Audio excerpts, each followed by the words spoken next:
오늘은 사랑 얘기 좀 하겠습니다. 첫째 시간이 유년 시절의 기억, 그 고향 얘기했었죠. 둘째가 음식, 먹을거리에 관한 얘기였고, 오늘이 사랑이고, 다음 주가 역사입니다. 그리고 마지막이 유토피아, 지원의 꿈인데, 오늘이 그 백석시 이해에서 전국적이 되지 않을까 싶어요.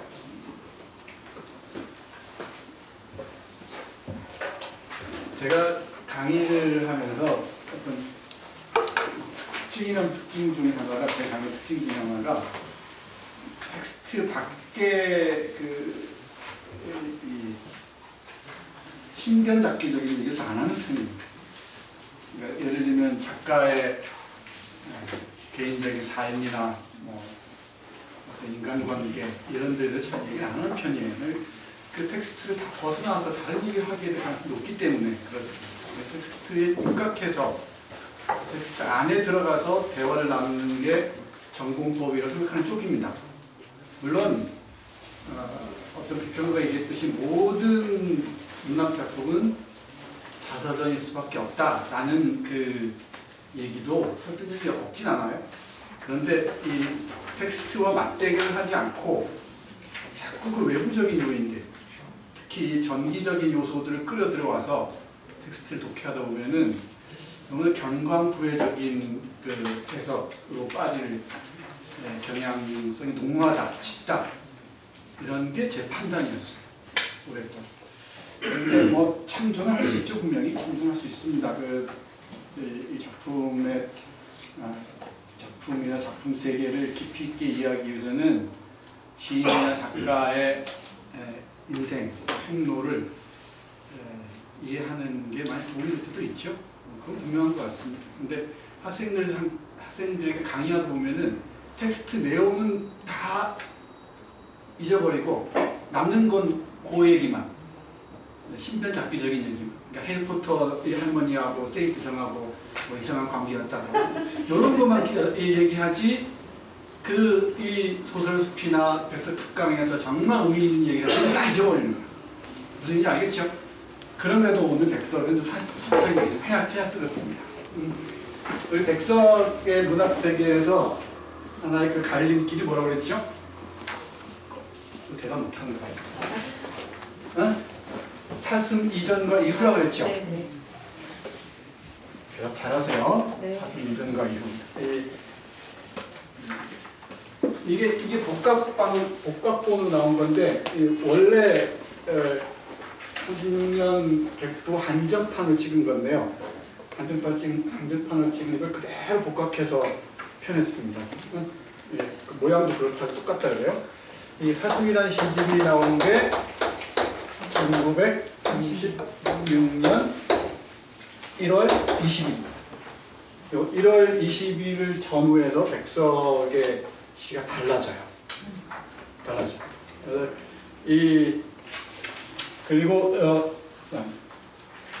또 하나 주목해야 할 게 뭐냐면은, 36년을 경계한 시점에서 이른바 백석에게 재앙 같은 연애 사건이 있었습니다. 농담 반 진담 반 얘기를 하는데, 훌륭한 시인에게 또 훌륭한 소설가에게 반드시 구비되어야 할, 그러니까 훌륭한 시인이나 작가가 갖춰야 할 세 가지 요소가 있다고 그랬는데, 첫 번째가 가난. 이 가난하지 않은 부유한 그 사람이 훌륭한 시인 작가가 되는 경우는 극히 드뭅니다. 두 번째, 실현. 그러니까 연애 가지고 안 돼요. 실현이야 돼요. 아주 호되게 차이가 되네. 세 번째, 질병도 그냥 질병이면 안 돼요. 그러니까 불치에 가까운 질병. 불치병인데 주로 폐결, 매독 이런 것들이죠. 우리가 아는 음악가나 화가나 시인이나 이 사람들 쭉 목록을 한번 리스트업 해보세요. 이 중에 안 들어가는 게 있는지 없는지. 거의 없습니다. 슈베르트 누구든 다 그렇습니다. 세인트 전 작가가 못 돼요. 다 갖췄거든. 부유하지, 사람 다 받지, 불치병도 없지. 훌륭한 작가가 못 돼. 글을 못 쓰는 것을 타박하지 마세요. 근데 백석은 상당히 부유했어요. 여기 백석 오산학교 나왔다 그랬죠? 김소월의 6년 후배입니다. 소월이 6년 후배예요. 이 오산학교에 나왔는데 그 부모가 오산학교 근처에서 하숙집을 했어요. 하숙집을 했는데 우리 인간에게 쓰는 말 중에 치다, 뭐뭐서 치다. 이 치다라는 말은 가축을 칠 때 나오죠. 양을 치다, 소를 치다 그러죠. 유일하게 인간에게 쓰는 때는 하숙을 치다. 하숙생들은 다 짐승의 시간을 통과해온 거예요. 이 하숙집을 운영했다고 하는데 여기 조만식이 밥을 대고 먹었다고 합니다. 그런데 정설은 아닙니다만은 백석의 어머니가 잠깐 기생 권본 출신이라는 얘기가 있어요. 좀 더 다시 얘기를 할게요. 그 얘기는.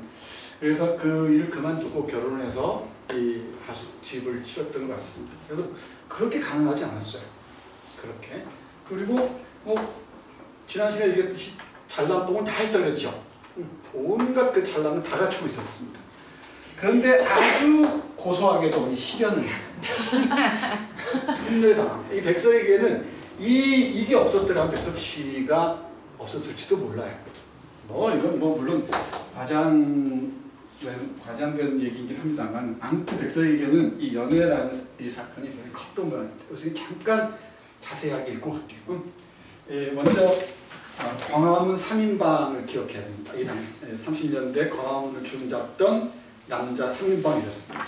우리의 백석이 있었고 이 청색 수트에다가 빨간 넥타이 메고 다니는 아주 최고의 패셔니스트라고 얘기합니다. 그리고 백석의 둘도 없는 친구였던 허준이라는 사람이 있습니다. 이 허준은 나중에 다음 시간에 강의 계획서는 이번 시간으로 이게 잡혀 있는데 다음 시간에 얘기를 하겠습니다. 허준이 있고 그 다음에 신현중이라는 사람이 있습니다. 백석의 삶에서 경험을 함께했던 세 남자예요. 허준은 이 평안북도 용천 출신인데 백석보다 2살이 많다 그러죠. 백석이 몇 년생이죠? 21년. 다 잊어먹어. 12년이죠. 왜 거꾸로 얘기를 해? 12년. 김일성하고 동갑이라고 그랬잖아요. 이 허준이 1910년생입니다. 신현중이라는 사람이 있었는데 그 사람이 경남 하동 사람입니다. 경남 하동 사람인데 이 경성제국대학 법과를 나왔습니다. 상당히 인재였죠. 대단한 인재였죠. 하동 촌놈이 서울까지 와서 상당히 그 부를 갖췄다는 얘기죠.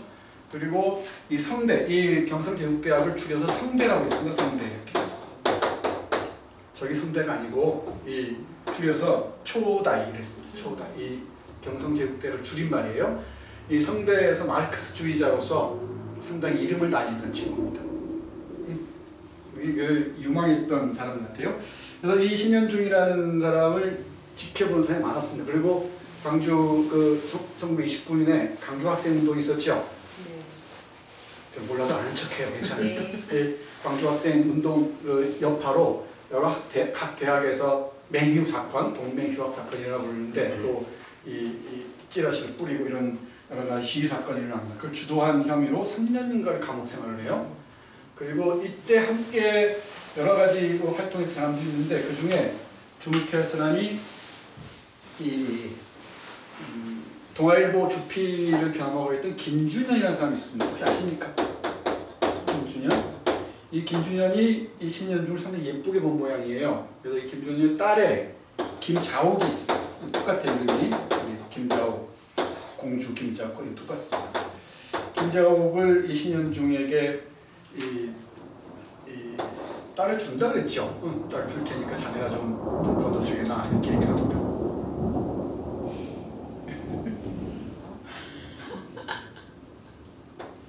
심상치 않아요. 심상치가 않죠, 얘기가? 둘이 약혼을 합니다. 그런데 그래서 이 셋이 잘 어울려 다녔다고 해요. 다녔다고 합니다. 네. 때는 1935년 7월 어느 날입니다. 여름이죠? 7월 어느 날 이 허준의 결혼식이 있었습니다. 근데 어떤 일이 벌어지냐면은 이 신현중이 하동에 상당히 갑부집 아들인데다가 잘 나가는 애였죠. 여기 누나가 신순정이 있고 누나가 신순정이에요. 그리고 여동생이 신순영입니다. 신순영인데 이 신순영이를 신현중이가 허준한테 맡겨요. 응? 네, 누이 동생이 괜찮은 친구 애가 있는데 자네가 좀 맡아주게나. 근데 허준은 결혼 같은 거 별로 관심 없었습니다. 정말 자유롭게 살고 싶은 사람이었죠. 허준 얘기는 나중에 다루서 집중적으로 얘기를 할게요. 문제적인 작가신 상당히 백석은 결벽증에 가까운 깔끔증 환자였고 얘는 몇 날 며칠 안 씻고도 그냥 글만 쓰고 이런 놈이었습니다. 해방 직후에 쓰여진 잔등이라는 작품은 한국 소설의 최고 고전이 꼽힙니다. 정말 뛰어난 사람. 그래서 뭐 친구가 그러니까 그러지 뭐 해서 데리고 살기로 하고 함께 살기로 하고 결혼을 해요. 그래서 이 허준과 신순영의 결혼식이 서울 모처에서 열립니다. 여기까지 이해됐죠? 이 결혼식이 있던 날 이건 재미로 들으셔야 돼요. 이건 듣고 잊으셔야 돼요. 결혼식이 있던 날 이 17년 중이가 백석을 툭 치면서 부리치면서 오늘 내가 좋은 일 있을 테니까 결혼식장에서 기대해도 좋아 했단 말이에요. 근데 그 얘기인즉슨 이 신순정이라는 사람이 포천 어디에선가 그 여학교에서 교사를 하고 있었습니다. 이 교사 선생을 하고 있었는데 원래는 통영에서 가르쳤던 사람이에요. 통영에서 가르쳤던 사람입니다. 뭐가 좀 얘기가 되기 시작하죠. 이 통영 여학교에서 가르치다가 포천으로 뭐라 그러죠? 전근이라 그러나? 이 전근을 왔던 거예요. 전근을 와서 포천에서 교사 노릇을 하고 있었는데 이 신순정의 제자 중에 박경련이라는 박경련과 몇몇 친구들이 이화여고고에 다니고 있었어요. 이화여전이죠. 이화여고고에 다니고 있었습니다. 이게 근데 이 여러 그 신순정의 제자들이 이제 이리저리 아름아름으로 아니까 결혼식장에 온 모양이죠. 왔는데 여기에서 백석을 소개시켜 준 겁니다. 한번 골라봐 이렇게 여러 그 신순정의 제자 중에서.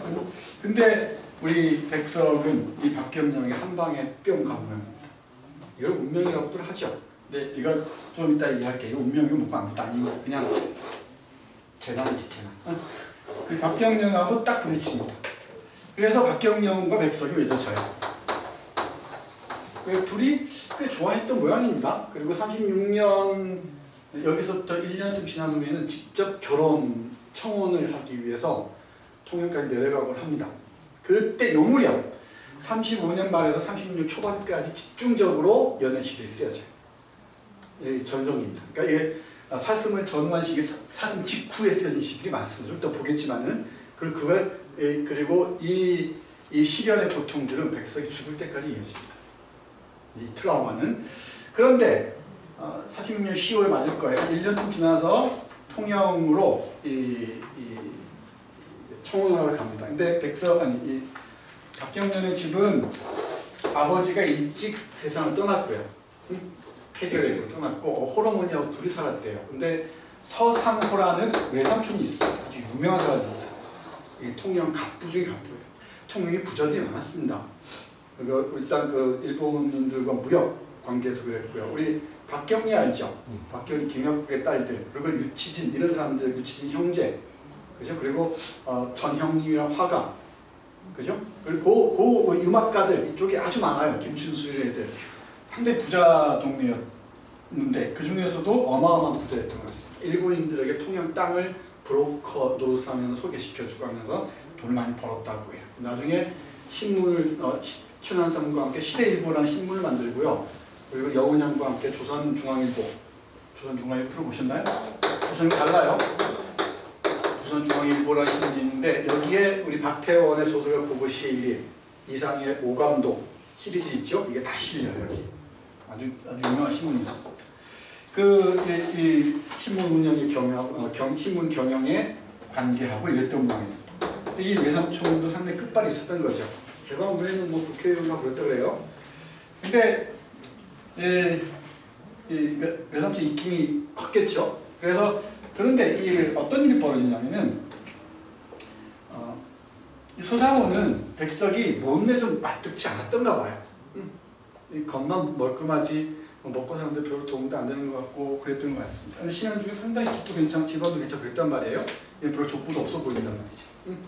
그런데 36년 10월에 결혼의 뜻을 얘기했던 모양이죠. 그랬더니 신현중이가 중간에 끼어들어서 백석이 기생의 아들이다라고 꼰지는 모양입니다. 그러니까 둘이 뭐가 좀 마음이 맞았던 모양이죠. 이 신현중이하고 박정민 둘 결혼합니다 나중에. 그래서 여기 이 신현중이가 그런 얘기를 하니까 외삼촌이 길게 날뛰면서 뼈대 있는 집안에 그럴 수가 없다. 반대를 하고 나선 것이지. 여기까지 이해되죠. 그러고 난 다음에 37년인가 결혼을 해요. 신현중과 박경리를 잘 살았다 그러죠. 신현중과 박경리 결혼을 합니다.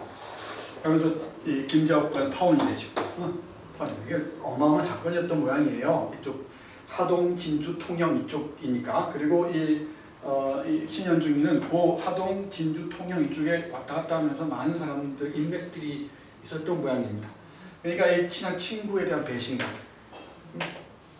그리고 이 박경련에 대한 그 아쉬움과 서운함 이런 것들이 다 겹쳐 있겠죠. 이게 백석의 이 정신세계에 아주 지독한 트라우마로 자리 잡습니다. 그리고 이게 엔진이 돼서 백석이 어마어마한 시들을 쏟아내기 시작해요. 오늘은 그 시들을 집중적으로 볼창합니다. 백석의 불행이 저에게는 축복입니다. 우리 독자들에게는 어마어마한 축복이죠. 이런 불행이 없었다면 우리 백석의 시 이런 시들 잘 보기 힘들 겁니다. 얼추 정리가 됐죠? 네. 일목요연하죠? 네.